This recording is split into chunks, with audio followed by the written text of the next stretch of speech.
I need to know if Wakanda is an ally or an enemy. I'm sure by now most of us have watched Wakanda Forever, and if you are one of those people who haven't watched that movie, go do that now because it is so good and you are missing out. Also, if you haven't watched it, you're not going to get the context of this video, and this video is going to include some spoilers. So go watch the movie and then come back and watch this video. But today's video is not about Wakanda Forever. It's about my new favorite ship, including Shuri and Namor. I'm just here to gush over them and explain why I feel like a lot of people are shipping this couple. First, I need to explain what shipping is. And according to Shipping Wiki, shipping is the desire by fans for two or more people, either real-life celebrities or fictional characters, to be in a relationship, whether romantic or otherwise. Shipping can involve virtually any kind of relationship, from the well-known and established relationship in the movie to the ambiguous or the undergoing development, and even the highly improbable or blatantly impossible relationship in the show. Shipping often takes the form of creative works on the internet, including fan fiction and fan art. A ship refers to the relationship supported, while shipping refers to the phenomenon. Now that we know what shipping is, I'm here to explain why me and so many other people who watched Wakanda Forever are shipping Shuri and Namor. Number one, it's the chemistry. The chemistry is out of this world, and having them date in the show would be very, very entertaining to watch. Number two, it's the trip to the Talokan. During the movie, Namor kidnaps Shuri and Riri, and they have a very intimate conversation, and he explains his origin and then takes her around the ocean and shows her his people's way. He shows her around the Talokan, and then they have this very, very awesome, very intimate conversation about his mom, and he gives her his mother's bracelet. That scene has all of us hooked, and it doesn't help that the song that was played is the most popular song right now trending on TikTok. That song has birthed so many fan edits, and I'm not surprised because that scene was very, very beautiful. And then number three, it's the tension and chemistry. After Namor attacks Wakanda and he ends up unaliving so many people, including the Queen, it just increased their animosity towards each other, and that makes for a good enemies to lovers / rivals to lovers story, which are very popular in fandoms and fan fiction world. So it's very interesting and very nice to watch. And lastly, they're both hot as fuck, and they're played by two attractive actors who are in their prime. So imagining them kissing or just like doing other intimate acts is what gets us all running, like what gets us all excited. This ship is not for everyone, and I get that, but it gets so annoying when you constantly have to see people on social media bashing us Shuri and Namor shippers because we dared to use our imagination and head to see people who might be enemies fall in love. The shippers are loud, I get it, but we still have a right to talk about what we felt while watching Wakanda Forever. There's obviously some racial undertones whenever it comes to that backlash, because Shuri is a black woman and a dark-skinned woman at that, which ruffles a lot of people's feathers because for some reason people have this bias that black women are unwanted, especially by non-black men. So a lot of people do not like the fact that Shuri is being shipped by Namor, a man who's wanted by a lot of people.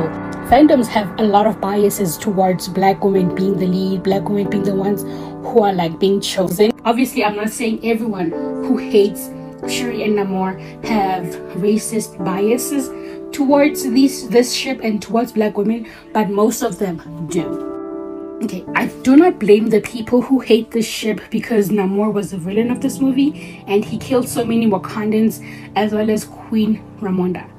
But the ones who keep bringing up the fact that he's way too old for her can choke, because if you can have Thor's ancient ass dating Jane while she's in her late teens and early 20s, then we sure can have Namor date Shuri, who's probably 25 when we're at Wakanda Forever, or even older, because we never really specified her age. No one is forcing people to ship Namor and Shuri, because shipping is an individual thing. Shipping happens at random. No one chooses to ship, it just happens. If your headcanon is telling you that these people are destined to be lovers. No one can change that. It's your imagination, it's your story, it's your fantasy. So the amount of people who try and like silence Namor and Shuri shippers just annoy me. It happens mostly on Twitter, and I think it makes sense because Twitter is a miserable place. Because on TikTok we all happy, on AO3, on Wattpad we're all happy, we're all just shipping away and no one is saying anything. But on Twitter, oh, the backlash is heavy, and I tend to avoid Twitter a lot. Ever since Wakanda Forever dropped, I have been reading so many Shuri and Namor fan fiction stories and like viewing all those fan arts, and I'm just amazed. Like I have been filled, like I'm full with my fan fiction moments. Like the stories just breached the gap that I was feeling. They found a way to explain why he did what he did. They find a way to make it like Shuri does forgive him eventually for killing Ramonda. I love the way fan fiction has made me appreciate Shuri and Namor more. Like I never used to like, I don't know, I never used to be a fan of fan fiction because I was like, this is the story that the writer has given us. Stop trying to change it. But ever since I saw Shuri and Namor in Wakanda Forever, I have been hooked, and I've been like, please feed me this story. And people are listening. The Shuri and Namor tag in Oyo 3 is growing. When I first saw it, it was like 45 stories, and now it's at 92. The more we keep on talking about it, I'm pretty sure by the time the year ends, we'll be at over 100, and I'm happy. Wattpad and AO3, I'm sure there are other websites, but like Wattpad and AO3 have made it easy for shippers to live out their fantasy. Whether it's the authors and illustrators expressing their creativity by writing good stories or drawing like quirky or beautiful pictures, or us readers consuming everything that is written, which is why I love shipping the most, and I will always encourage shipping. Tenoch Huerta and Letitia Wright really put their hearts and souls in these characters, and it is so beautiful to watch. The chemistry that they have while doing Wakanda Forever was amazing, and I'm not surprised that a lot of us started shipping because we could feel the emotions they wanted us to feel. Like that ship was destined to sail regardless. Hoping that this Shuri and Namor ship can inspire Marvel and the MCU to try and include it in their canon, if not canon, in their What If episode. What If is almost like fan fiction, you know? Yeah. So if you like this story, if you like this video, and with me explaining why I feel like a lot of people are shipping Namor and Shuri right now, please like and share this video. If you also ship Namor and Shuri, please comment and tell me why. If you hate the ship, also comment and tell me why.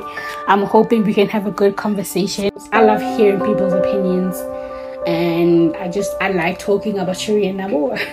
If you want to watch this movie, go watch it. If you don't want to watch it, that's your prerogative. I'm not gonna force you. Don't watch it.